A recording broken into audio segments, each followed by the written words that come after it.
जी, अस्सलाम वालेकुम। ਕੀ ਹਾਲ ਹੈ ਜਨਾਬ? ਸਭ ਪਿਆਰੇ ਦੋਸਤਾਂ ਦਾ। ਉਮੀਦ ਕਰਨਾ ਤੁਸੀਂ ਸਾਰੇ ਠੀਕ ਹੋਵੋਗੇ ਔਰ ਮੈਂ ਵੀ ਅੱਲਾ ਦੇ ਫਜ਼ਲੋ ਕਰਮ ਨਾਲ ਬਿਲਕੁਲ ਠੀਕ ਠਾਕ ਹਾਂ ਔਰ ਅੱਜ ਇੱਕ ਹੋਰ ਨਵਾਂ ਵੀਡੀਓ ਲੈ ਕੇ ਜਨਾਬ ਤੁਹਾਡੀ ਖਿਦਮਤ ਵਿੱਚ ਹਾਜ਼ਰ ਹੋਇਆ। ਦੋਸਤੋ ਅੱਜ ਦਾ ਵੀਡੀਓ ਕੋਈ ਇਸ ਤਰ੍ਹਾਂ ਹੈ ਕਿ ਥੋੜਾ ਮੈਂ ਸ਼ਾਰਟਲੀ ਬਣਾਵਾਂਗਾ ਤਫਸੀਲਨ ਬਹੁਤ। ਇੱਕ ਤੇ ਅਕਸਰ ਨਵੇਂ ਬੰਦੇ ਆਉਂਦੇ ਨੇ ਉਹਨਾਂ ਨੂੰ ਨਹੀਂ ਪਤਾ ਲੱਗਦਾ ਪੈਟਰੋਲ ਪੰਪ ਤੇ ਕਾਰ ਤੋਂ ਤੇਲ ਕਿਸ ਤਰ੍ਹਾਂ ਪਾਣਾ ਹੈ। ਇਹ ਵੀਡੀਓ ਉਹਨਾਂ ਬੰਦਿਆਂ ਵਾਸਤੇ ਜਿਨ੍ਹਾਂ ਨੂੰ ਨਹੀਂ ਪਤਾ।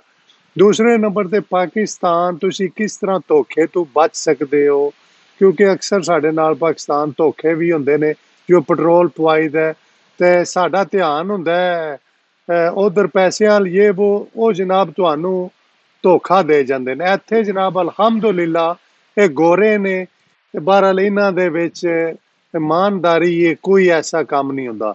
ਚੱਲਨੇ ਆ ਜਨਾਬ। ਇਹ ਮਸ਼ੀਨ ਕਾਰਡ ਜਨਾਬ ਵਿੱਚ ਪਾਣਾ ਇਹ ਪੈਟਰੋਲ ਪੰਪ ਹੈ ਜਨਾਬ ਬਹੁਤ ਹੀ ਪਿਆਰਾ। ਕਾਰਡ ਪਾ ਕੇ ਕੱਢ ਲੈਣਾ ਹੈ ਵਿੱਚੋਂ।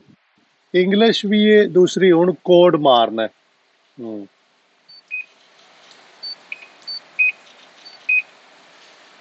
ਕੋਡ ਮਾਰ ਕੇ ਓਕੇ ਦਬਾਣਾ ਉਹ ਮੈਂ ਕਹਿੰਦਾ ਤੁਸੀਂ ਪੈਟਰੋਲ ਪਾ ਸਕਦੇ ਹੋ। ਇਹ ਪੈਟਰੋਲ ਅਸੀਂ ਪਾਣਾ ਜਨਾਬ। ਖੋਲ ਲੈਂਦੇ ਆ ਇਧਰ ਔਰ ਮੀਟਰ ਵੇਖ ਰਹੇ ਹੋ ਬਿਲਕੁਲ ਜ਼ੀਰੋ ਹੋ ਗਏ।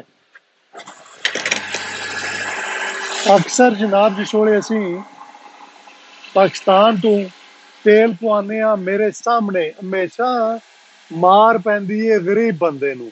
ਔਰ ਅਕਸਰ ਮੈਂ ਵੇਖਿਆ ਜਨਾਬ ਮੇਰੇ ਸਾਹਮਣੇ ਦਾ ਵਾਕਿਆ ਹੋਇਆ। ਮੋਟਰਸਾਈਕਲ ਤੇ ਸੀ ਉਹ ਜਨਾਬ ਮਾਂ ਬੇਟਾ ਛੋਟਾ ਬੱਚਾ ਸੀ ਇੰਨਾ ਜ਼ਿਆਦਾ ਨਹੀਂ 16-17 ਸਾਲ ਦਾ। ਉਹ ਜਨਾਬ ਤੇਲ ਪਵਾਉਣ ਲੱਗਾ ਕਹਿੰਦਾ ਪੈਸੇ ਕੱਢ। ਉਧਰੋਂ ਉਹਨੇ ਜਨਾਬ ਬਟਨ ਇੱਥੇ ਹੱਥ ਰੱਖ ਕੇ ਨਾ ਇੰਜ 150 ਦਾ ਉਹਨੇ ਤੇਲ ਪਾਇਆ। ਉਹਨੇ 250 ਰੁਪਇਆ ਦਿੱਤਾ। 100 ਰੁਪਏ ਦੀ ਉਹਨੇ ਮਾਰ ਦਿੱਤੀ। ਮੈਂ ਉਹ ਲੰਘ ਗਿਆ ਤੇ ਮੈਂ ਕਿਹਾ ਯਾਰ ਤੂੰ ਕੀ ਕੀਤਾ ਉਹਦੇ ਨਾਲ? ਨਹੀਂ ਨਹੀਂ ਭਾਈ ਮੈਂ ਤੇ ਉਤਨਾ ਹੀ ਤੇਲ ਪਾਇਆ ਜਿਤਨਾ ਬਣਦਾ ਸੀ। ਤੇ ਮੇਰੇ ਆਪਣੇ ਨਾਲ ਇਹ ਵਾਕਿਆ ਹੋਇਆ ਸੀ ਕਿਉਂਕਿ ਮੈਂ ਪੈਟਰੋਲ ਪੰਪ ਤੇ 14 ਸਾਲ ਕੰਮ ਕੀਤਾ ਤੇ ਇਸ ਵਾਸਤੇ ਮੈਂ ਵੀਡੀਓ ਬਣਾ ਰਿਹਾ ਕਿ ਤੁਸੀਂ ਇਸ ਧੋਖੇ ਤੋਂ ਬਚਿਆ ਕਰੋ। ਪੈਸੇ ਤੁਸੀਂ ਉਸ ਵੇਲੇ ਦਿਆ ਕਰੋ ਜਿਸ ਵੇਲੇ ਤੁਸੀਂ ਤੇਲ ਪਵਾ ਰਵੋ। ਤੁਸੀਂ ਮੀਟਰ ਵੱਲ ਧਿਆਨ ਰੱਖ ਕੇ ਉਹਦੇ ਉਸ ਬੰਦੇ ਵੱਲ ਧਿਆਨ ਰੱਖਣਾ ਉਹਦਾ ਹੱਥ ਉੱਪਰ ਜੂੰ ਜਾਏਗਾ ਕੋਈ ਨਾ ਕੋਈ ਹੋਵੇਗਾ। ਇਹ ਹੁਣ ਜਨਾਬ ਤੇਲ ਪਿਆ 670 ਕਰੋੜ ਦਾ 67 ਯੂਰੋ ਦਾ ਤਕਰੀਬਨ ਤੇ ਰੇਟ 19.76 ਤੇ ਕਰੋੜ ਵਿੱਚ ਤੁਸੀਂ ਕਿਧਰੇ ਵੀ ਹੋਵੋ ਤੁਸੀਂ ਕਰ ਸਕਦੇ ਹੋ ਕਨਵਰਟ। ਟੈਂਕੀ ਫੁੱਲ ਹੋ ਗਈ ਹੈ ਤਕਰੀਬਨ।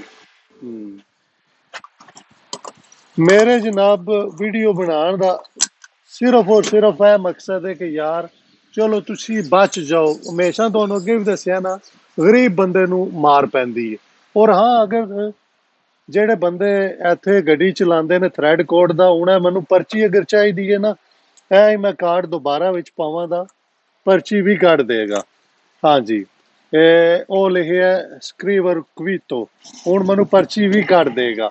ਅਗਰ ਤੁਸੀਂ ਵੀ ਪਰਚੀ ਲੈਣੀ ਹੈ ਤੁਸੀਂ ਵੀ ਕਢਾ ਸਕਦੇ ਹੋ ਪਰਚੀ ਬਕਾਇਦਾ ਕਿਤਨੇ ਦਾ ਤੇਲ ਪਿਆ ਸਾਰਾ ਕੁਝ। ਲਿਹਾਜ਼ਾ ਮੈਨੂੰ ਨਹੀਂ ਚਾਹੀਦੀ। ਇਹ ਮੈਂ ਸਿਰਫ ਤੁਹਾਨੂੰ ਦੱਸਣ ਵਾਸਤੇ ਵੀਡੀਓ ਬਣਾਇਆ ਤੇ ਕੋਈ ਘਬਰਾਉਣ ਦੀ ਲੋੜ ਨਹੀਂ। ਕੋਈ ਇੱਥੇ ਕੋਈ ਸ਼ੈ ਖਾਂਦੀ ਨਹੀਂ। ਬੜਾ ਸੋਹਣਾ ਸਿਸਟਮ ਹੈ ਇੱਥੇ ਜਨਾਬ। ਕਾਰਡ ਤੁਹਾਨੂੰ ਦੇਣਗੇ ਵਿੱਚ ਪਾਣਾ ਕਾਰਡ ਕੱਢ ਲੈਣਾ ਜਿਸ ਵੇਲੇ ਮਸ਼ੀਨ ਬੰਦ ਕਰਨੀ ਹੈ ਵਿੱਚ ਕਾਰਡ ਪਾਣਾ ਤੇ ਉਹ ਤੁਹਾਨੂੰ ਜਨਾਬ ਪਰਚੀ ਬਾਹਰ ਕੱਢ ਜਾਏਗੀ।